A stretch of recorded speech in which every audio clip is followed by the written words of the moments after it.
Hello, everybody, and thank you so much for joining us today. Today we have a different format. Today we're going to do a fantastic trend presentation for you, and it's an absolute joy to be joined by Kristine Go of Pattern Curator. Kristine, hello, and thank you so much for taking the time today to join us. Hi, Debbie. Hi, everybody. I'm happy to be here. Oh, it's brilliant to have you with us, and late spring is early summer is always a good time to start looking at trends. It most definitely is. But before we dive into your presentation, which I have had a preview of and it's fabulous, could you tell us all about Pattern Curator and how the business has evolved over the last few years, the services that you provide? That would be fantastic. Yes, of course. So yeah, Pattern Curator, I started the business, actually started as a blog 10 years ago. And I, at the time, had no intention, or I had an intention of wanting to share ideas and uh, curate inspiration and everything for people. I just didn't know at the time how it would turn into a business.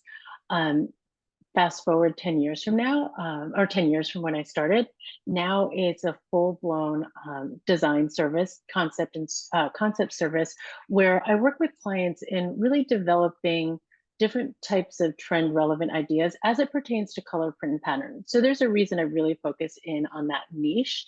And that's not to say that it's only for apparel or interiors. I actually also do it for social experiences or any place really where color, print, and pattern is necessary.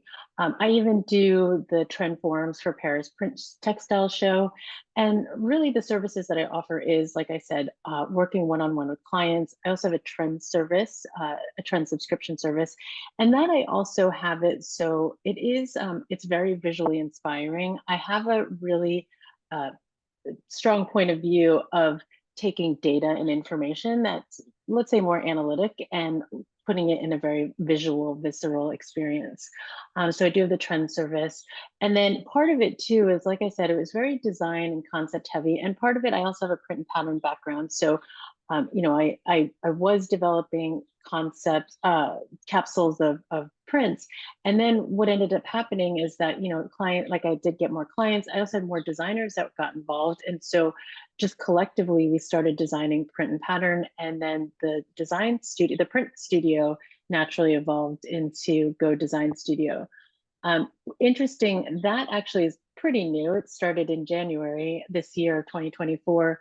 And it really is a collective of print designers where we take, again, ideas and trends, inspiration, everything that's happening, but it really is creating a print collection that feels good for both the designer and the clients.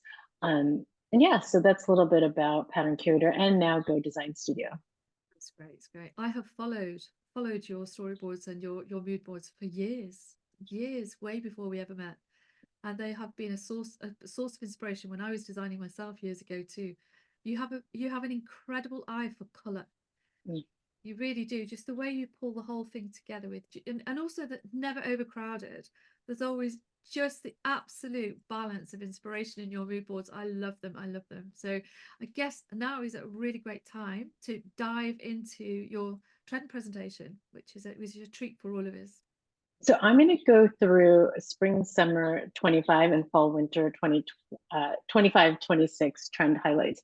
And really what this shows is it's one, how I also work with clients. And it's also, what I have on the trend subscription. I actually have a lot more and it gets a little bit more elaborate on the trend subscription.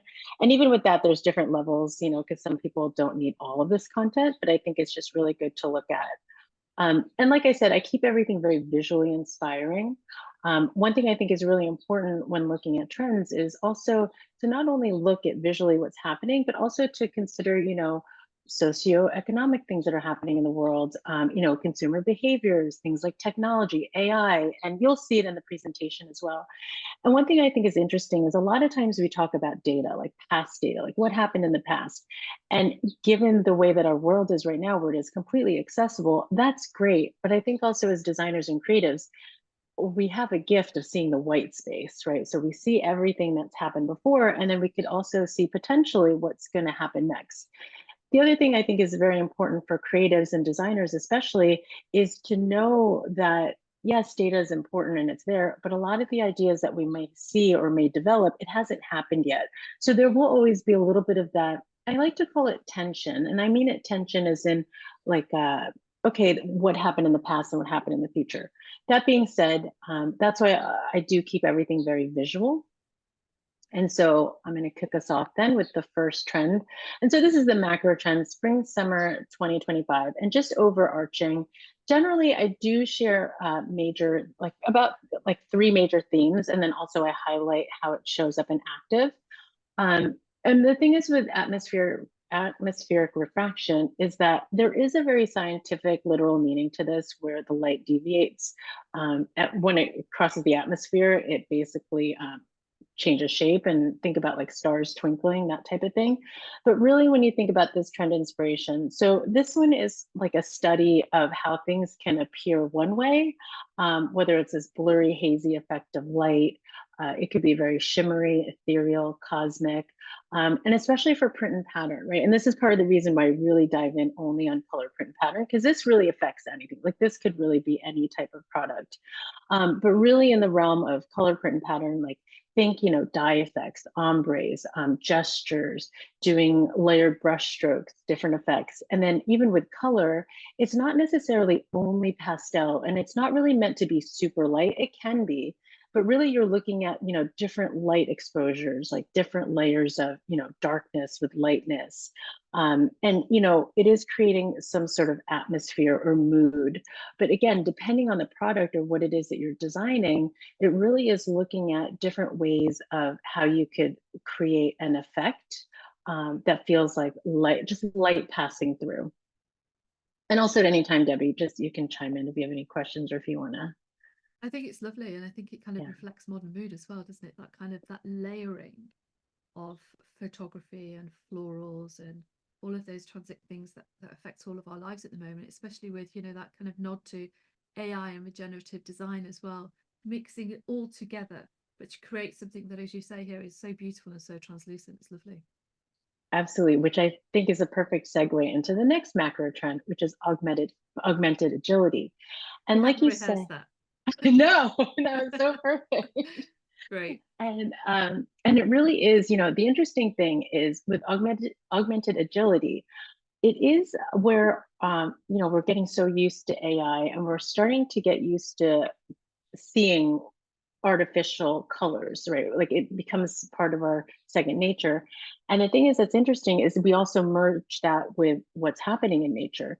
So, there's even natural species or natural wildlife that actually looks computer generated, especially when we start to look underwater, deep sea, even looking at mushrooms or fungus or things like that, it almost looks computer generated. So what's interesting with augmented agility is that we are getting used to how AI is readily available. The thing is, though, is AI alone can't do what humans can do. So if anything, it's really how to supplement what's happening. So really the idea is merging the two worlds together. I mean, we're already doing it. I mean, we're doing it right now, with the virtual meetings and everything. And when we look at print and pattern, it really is looking at what's found in nature. So there's a lot of inspiration that's drawing from the ocean and underwater creatures. This is also where, it's looking at things that are happening in space, or things that are happening, again, like in our outside world, that's natural, but then also in our virtual world. The thing is that's interesting about this whole macro trend is this is also where nostalgia lives. So even though it feels like it's more, let's say, future forward or more uh, technological driven, this is where, most people or most designers, we do look to our past, and it's almost like a modern sci-fi. And you can also start to see the aesthetic kind of shifting, where it does feel familiar and it feels nostalgic, but at the same time, the colors might be hyper real, or this is where it feels augmented. It's great, and you can almost see that kind of nod to synthetic biomaterials, if that makes sense as a sentence even. Can't you, as you say, mixing the material world with the hybrid world to make beautiful kind of aesthetic. It's so pretty, and a little nod to 3D printing and all sorts of different effects going on in there too, from natural forms. Absolutely. And it's like even that idea of 3D printing natural forms, Yeah, yeah, yeah, yeah. Yes. And then the next macro trend is so this is wandering paradise. I think, as I was researching and really looking into this one, I thought it was really interesting because, again, like I said, it really is looking at, what's happening like socially, economically, and even in technology is right. There's just a craving for calm and serenity. That being said, it doesn't actually mean completely quiet. And it also doesn't mean being, I mean, we've all done it for a couple of years. It doesn't mean being isolated at home or anything like that. So this is not reminiscent of the lockdown situation, nor is it a coming out of the lockdown. This is more of, stepping out of our comfort zone in a slower pace. So really taking our time. I mean, we're, hearing more about slow fashion, and a lot of it is, it's not necessarily slow, meaning like, let's stop, but slow meaning towards the transition. So even when you think seasonally, right, the transition from seasons, it's becoming effortless and it's also slower.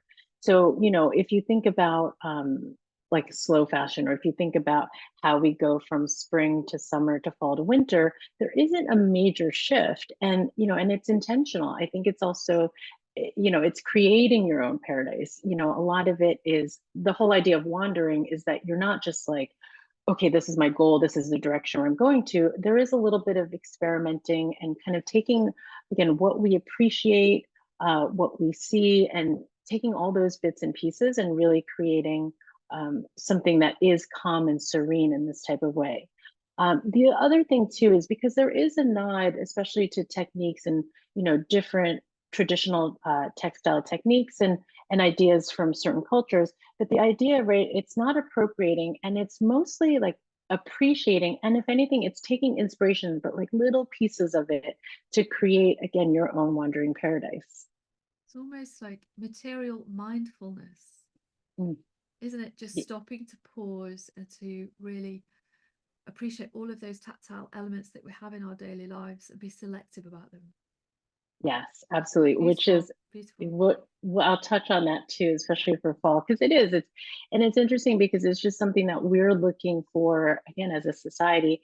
And that's what I mean is for me, when I really look at color, print, and pattern, like that to me sets the stage of anything. Like even if you think about your homes or you think about how you're going to dress for the day, and even it's not fully curated, but it is taking, bits and pieces of all of these elements. Because the other thing too is as I go through these macro trends, they're not standalone. So it definitely is something where they all interact and they interplay with each other. And that's something I show too on the, I dive a little bit deeper on that with the trend subscriptions and things like that. But this is just overarching inspiration.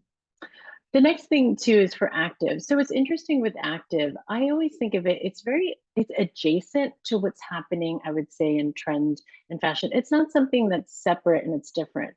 That being said, active in a sense is yes, there's active wear in fashion, but I would say active, I would look at this more so as even an aesthetic or even I'm going to loosely say lifestyle. So you don't have to be super active to go, okay, I'm going to, tap into this.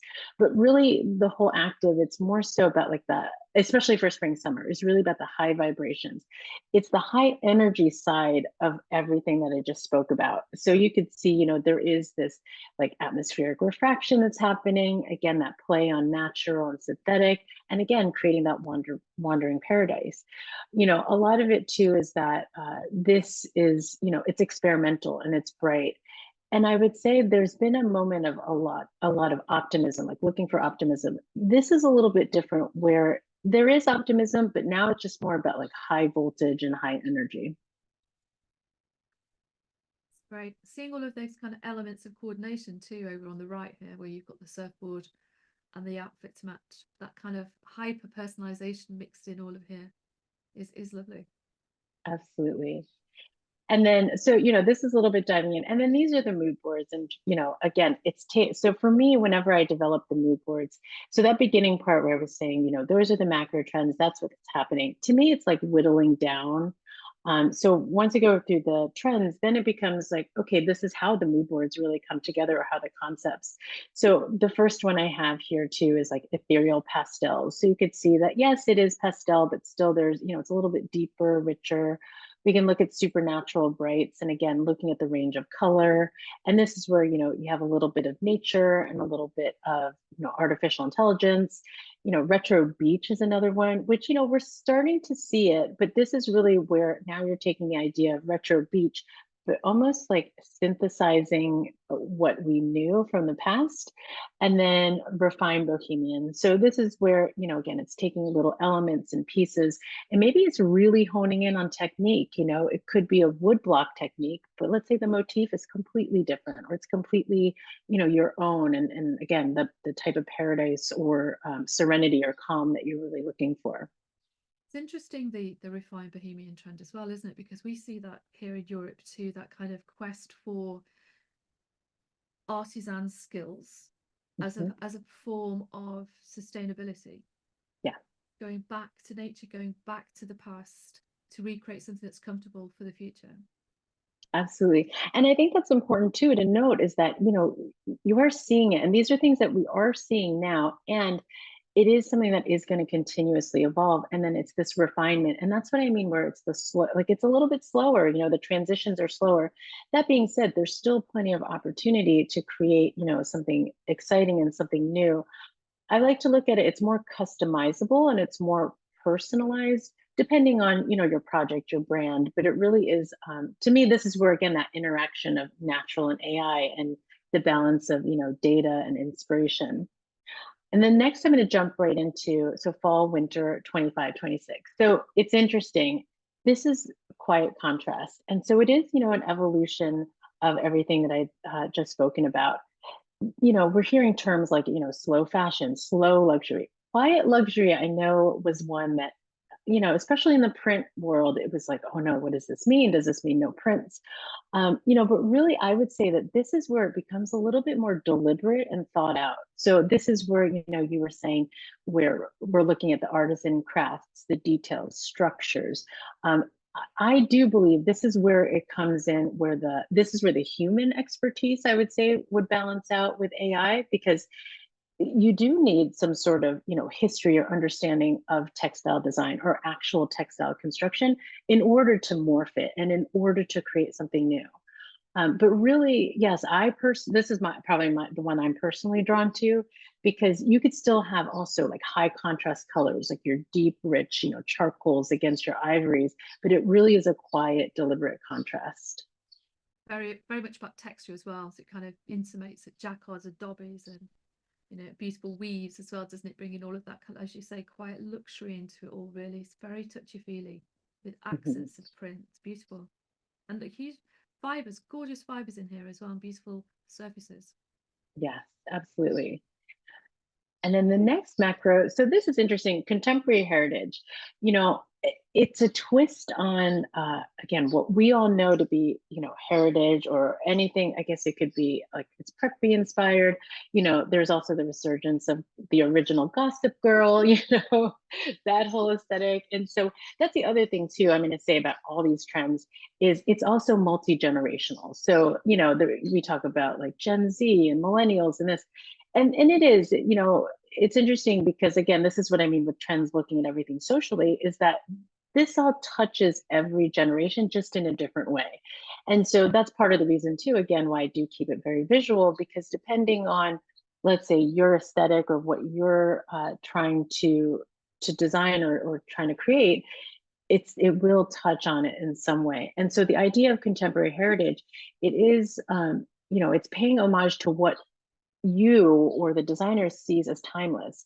And again, this is similar to augmented agility, where it is combining what we know of the past and the future, right? There's a bit of tradition, and again, tradition is maybe at one point it was considered a little bit more stiff. And then now it's like, well, okay, now we're mixing and matching and, it feels more, let's say, bohemian, but then we've got preppy elements. So this is what I mean, where the customization comes in, but it really is rooted in your traditional, especially when we talk about patterns, it's like your stripes, your plaids, your tartans, but then your colors might be a little bit shifted to something bright and modern. Love it. So much fun. It's great. Really love it. And then the next one is crafted elevation. So again, this is, like the continuation. Part of it is, a little bit of that slow fashion, but this is really the attention to detail. It's the, natural refinement of tradition. And, it's interesting, especially when we look at artisans or we look at, traditional textiles, it really is like taking one technique or one thing and doing it over and over and over again.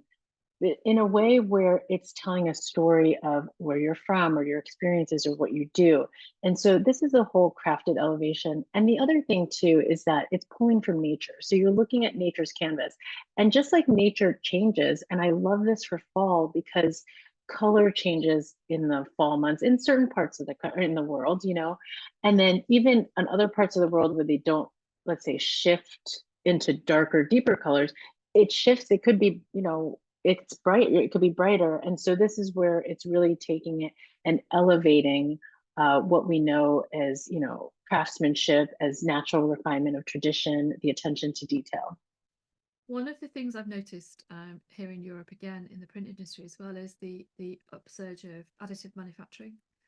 And particularly, there was just a couple last week. We were looking at Kornit Digital and their XDI technologies for creating beautiful, luxurious embroidery effects. And also another company, Stratasys, who are doing, incredible things with 3D printing onto textiles, printing beautiful crystals and luminescent opaques and diamond effects as with alongside crewel and embroidery. And it can be for, gosh, with Stratasys, it can cross multiple industries. With Kornit, it could be a shirt, a jacket, it could be shoes, it could be a handbag. So many ways to use great technologies on demand to create these beautiful, beautiful surface effects. And I think that's what's so wonderful, that you see in the hands of the creative, you give them the technology and they create wonderful, wonderful objects. Brilliant. I love this board. It's beautiful. Absolutely. And I love how you were saying it too, where, because, it is using advanced technology to create something that can last longer. Because that's the other thing, is that we're so used to, as a society, like things are quick and fast. Yes, it is. And right, like I always think of it, what we create, especially as, makers, like what we create now is the future's vintage, right? Absolutely, yeah. Future vintage. I love that. Right, That's great. right. Wonderful. And then the last part, so for active, right? So I love this whole idea of Generation Zen. It is really, again, it's that need for peace and tranquility. But really, I would say, if anything, like the transition, it goes from, let's say, spring, summer, is that we go, okay, we want it, we need it. But now it goes into like, okay, now we have it. And so what do we do with it? So again, it's that need with peace and tranquility, and not to say that we have peace and that's it, but now it's like, it actually doesn't stop. So when you even look at activities, there's more night activities, especially here in the US. There's like night marathons, there's night swimming, and then even looking at seasonality, let's say, so it's even warm into cold. Or like, for instance, there's the polar bear plunges where it's swimming in colder waters, or yoga in the, like, I mean, that hasn't, that's actually been around a long time, but still, again, in the heat, like, it's just, I don't want to say they're extreme measures, but it's almost like this, again, transition of just, there's not like an end to things. Like, it really is like, okay, a continuation. Enjoy the environment whenever. Exactly. 24/7. Yeah, safely. 100%. Yeah.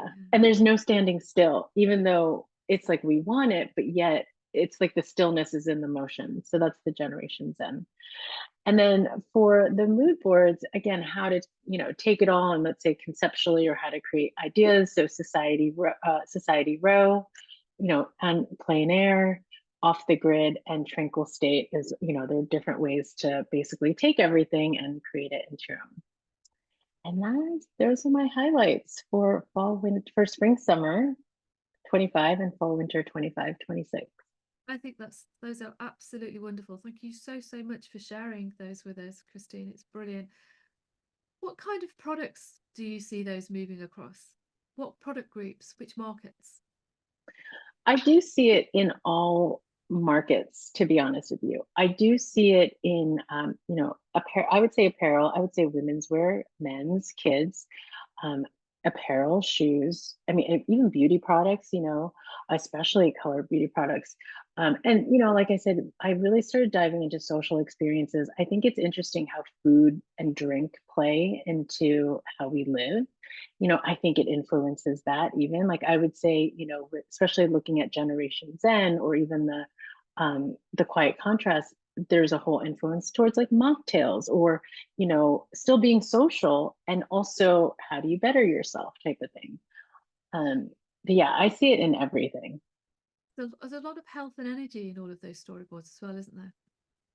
There is, I think, Yeah. and I mean, talk about health and energy. I think, and I don't think it's a matter of like being healthy and like, okay, good, like what's the definition of good health? I think it's longevity, to be honest with you, because even, aesthetically, it's how do we have things last longer? I mean, we come out of, we've come out of a pandemic of kind of losing the concept of time, to be honest. It's like, did you lose time? Did you gain time? Not exactly sure, you know? I have exactly the same problem. I had like a whole 2 year gap and I don't know which year anything happened in. It's Yeah, bizarre. It really yes, is. Very odd. yes, yes. And it's interesting because, I know for a while too, people were like, oh, what's the new normal and this and that. It's not even creating the new normal because this isn't a new normal. Now it's moving on. And really, to be able to do that, you need to slow down. And it's the longevity. It's interesting, isn't it? It's a complete rewire, Mhm. actually, of everything that we had before to what we're doing now. We're kind of like, it's almost like we leapt forward in time 15, 20 years, really. Yes, Um, Most absolutely. definitely. Yeah, and sustainability is still key, right? It's Mhm. still something that is absolutely there. If anything, it's almost like it's not necessarily a trend anymore because it's really the basis and the foundation. Like it's there. And because I know I don't touch on it as much now as let's say I have before, but really because a lot of it is it's there. Like it needs to be there, it needs to exist. And then now again, it's like how do you keep the longevity and how do you keep the momentum of that going? Has to be part of every second of Mhm. our lives, isn't it, really? In what we create, what we consume, everything, really. It's Yeah. definitely. And I think you're absolutely right. I think we are becoming wired for environmental best practice. I certainly try to be. But I think Yeah. incrementally, little small steps make a huge leap, don't they? Oh, absolutely. And that's why, even like with trend, like researching trends, it's interesting because the more I do this, yes, there's a trend forecasting part of it. I'm starting to lean more into going, okay, what's the trend inspiration of this? Part of it is because forecasting, right? There was a formula to it. There's there's an economic, there's a financial formula to forecasting. And at the same time, it is very data driven. And I love the organizations and the companies that have the data that are able to do that. And I know for me as a creative and as a designer, it's that white space. And again, similar to what we're talking about, it's that quiet and slowing down that I go, oh, okay, this is where aesthetically it could look like this. Okay, this is where, again, it's like where inspiration meets forecast, where, data meets art. It's like the art and science of it all. It's interesting, isn't it, as well? Because people who listen or watch that are outside of the creative sphere, sometimes they just don't get how subconscious design and creativity is. All of the storyboards, everything that you've shown, we all absorb that and it comes out in Mhm. every creative moment of our day.